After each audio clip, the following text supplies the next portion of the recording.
You hear a sudden noise, a door slams. Before you can even think, your body reacts. Your heart races, your muscles tighten, and for a moment you brace yourself, ready for something bad to happen. But nothing does. You tell yourself it's just a sound, yet your body doesn't calm down. It stays tense, alert, waiting. Even when everything around you looks peaceful, a quiet evening, a safe home, people you love, you can't fully relax. You feel like something's coming. You don't know what, but your body acts as if danger is close. You laugh with friends, but your shoulders stay tight. You lie in bed, but your mind keeps scanning the dark for threats. It's not that you're weak. It's not that you worry too much. You've just been living in survival mode for too long. Your body doesn't know the difference between then and now. It still remembers what it was like to live on edge, always preparing for the next hit, the next disappointment, the next explosion of anger or silence. That's why calm feels unsafe. That's why peace feels foreign. This isn't just stress. It's your nervous system stuck in high alert, a system built to protect you, but now it doesn't know how to stop. If this feels familiar, you're not crazy and you're not broken. You're simply living in a body that never got to feel safe. And in this video, we're going to talk about why that happens and how you can help your body remember what safety feels like. Let's begin.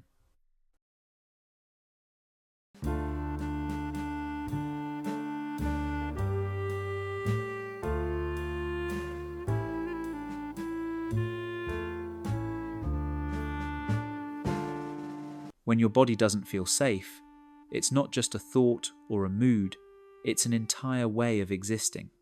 You live in a constant state of alertness, like your mind and body are holding their breath, waiting for something to go wrong. You might not even realize it, because it's been this way for so long that it feels normal. Let's look at what that actually feels like. Your body becomes your armor. Your shoulders are tight, your jaw clenched, your stomach knotted. You might grind your teeth without noticing, or feel a deep ache in your back that never quite goes away. Sleep doesn't fix it. You wake up as tired as when you went to bed, because your body never truly powers down. It's been trained to stay ready. Even your heartbeat might feel louder, faster, like your body is whispering, "Stay alert.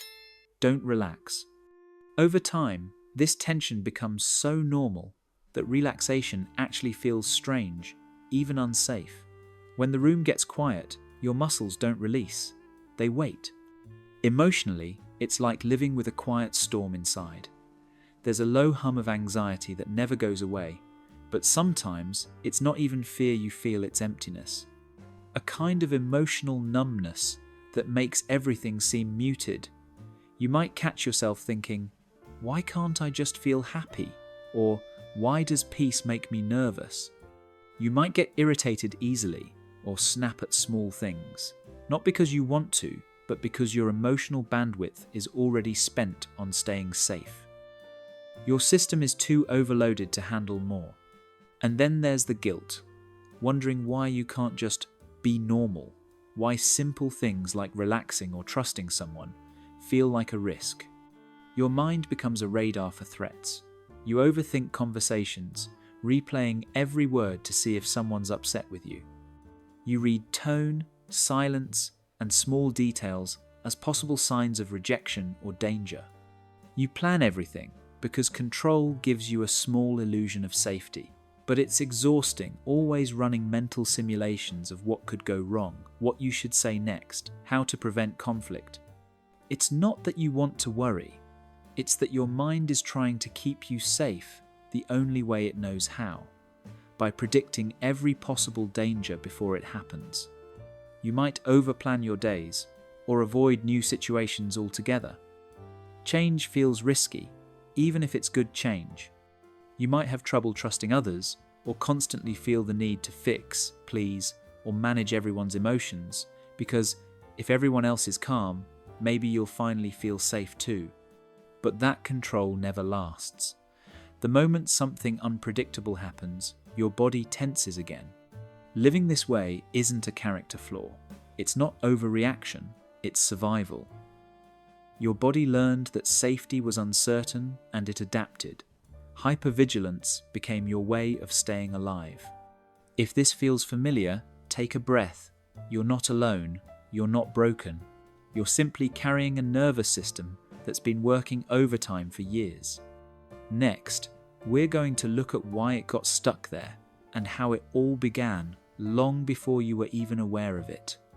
If this part spoke to you, if you've recognized yourself in these moments, I'd love to hear from you. Share in the comments what never feeling safe has looked like in your life, or what helps you calm your body even for a moment. Your story might be exactly what someone else needs to feel a little less alone today.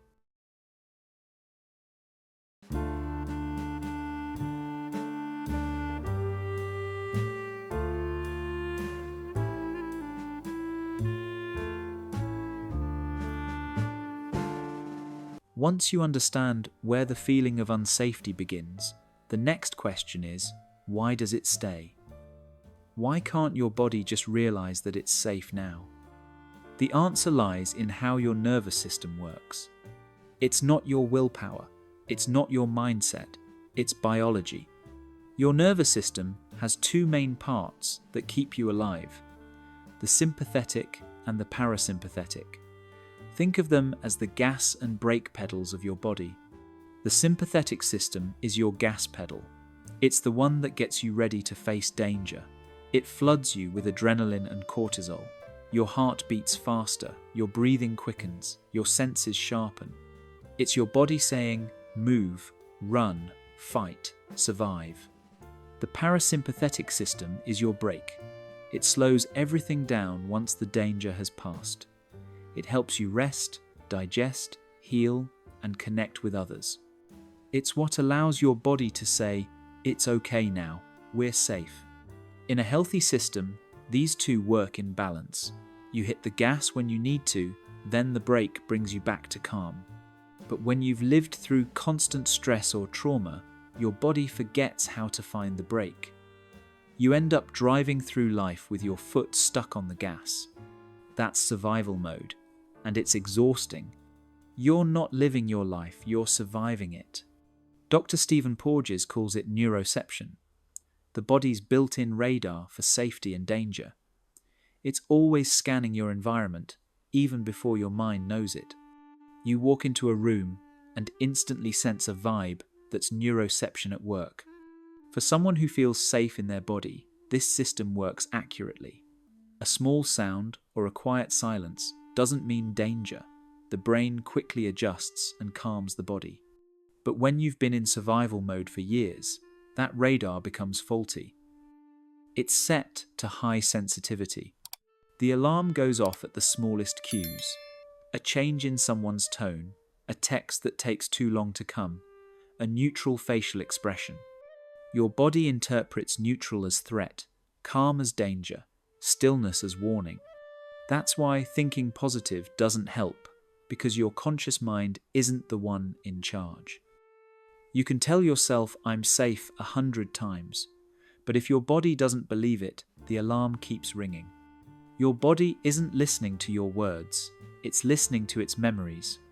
When your system stays on high alert, it drains everything: your energy, your focus, your relationships. You can't rest deeply, you can't connect fully. Even joy feels suspicious. You might find yourself avoiding intimacy because closeness feels unpredictable, or chasing constant activity because stillness feels unbearable. Over time, this becomes your normal, a state of quiet burnout, where peace feels almost impossible. But here's the thing, nothing about this is permanent. The same body that learned to survive can learn to feel safe again. The same nervous system that once stayed on for protection can be retaught how to turn off for rest.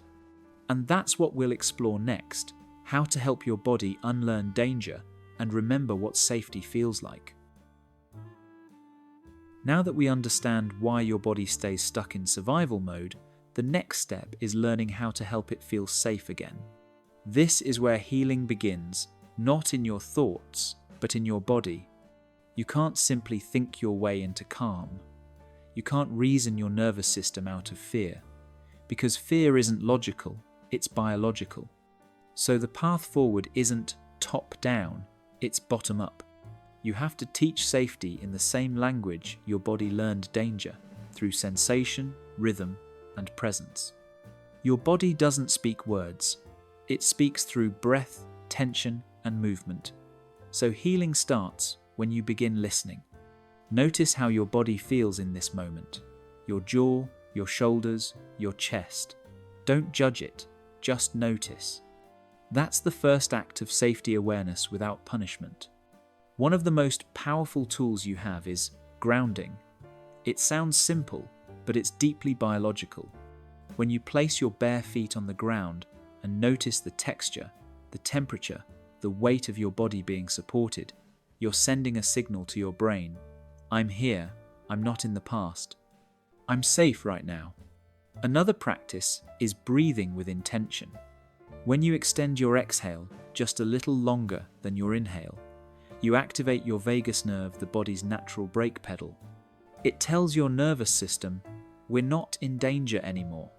Even one slow, steady breath is a conversation between your mind and your body, one that says, you can stand down now. For many people, therapy is where this deeper work happens, but not just any kind of therapy. To heal survival mode, you need approaches that involve the body, not only the mind. EMDR eye movement, desensitization and reprocessing helps the brain reprocess stored memories of danger so they no longer trigger alarm. Somatic experiencing focuses on gently releasing the physical tension and frozen energy held in the body. Internal family systems, IFS, helps you meet the inner protectors, the parts of you that stay on guard, and show them that safety is possible again. These methods don't talk about safety, they help your body feel it. They allow the alarm system to finally turn off, not by force, but by trust. But no technique matters without compassion. For years, you may have blamed yourself, called yourself too sensitive, paranoid, or broken.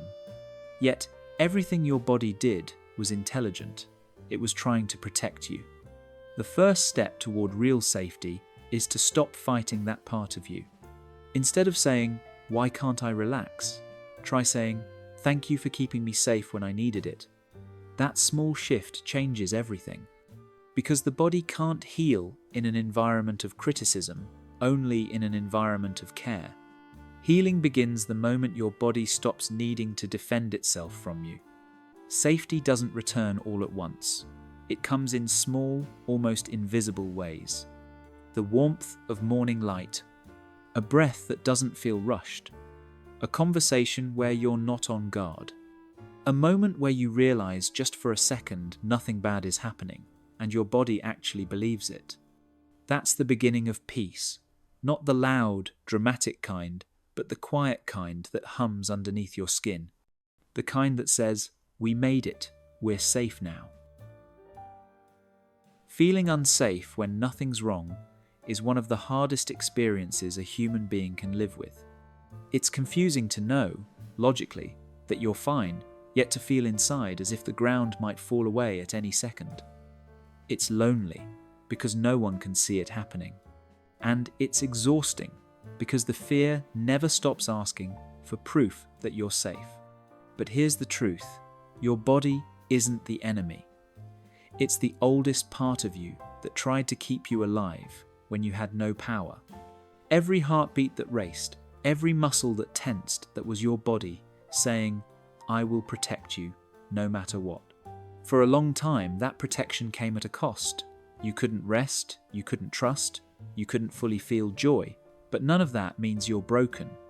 It means you adapted brilliantly, instinctively, desperately to a world that once wasn't safe. The beauty of the human nervous system is that it can learn, it can change, it can unlearn fear and remember peace. That's what healing really is, not erasing the past, but teaching your body that the danger is over. Safety doesn't arrive with fireworks. It returns quietly in slow breaths, steady heartbeats, soft mornings. Healing begins when you stop chasing the idea of being fixed and start offering yourself the one thing you never had enough of: gentleness.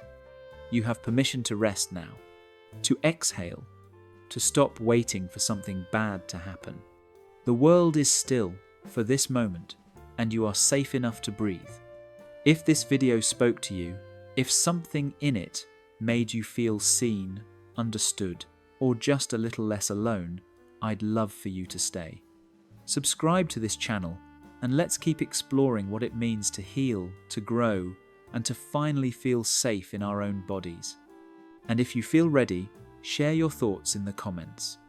Tell us one small way you remind yourself that you're safe now. Your words might be the moment of comfort someone else needs to hear today.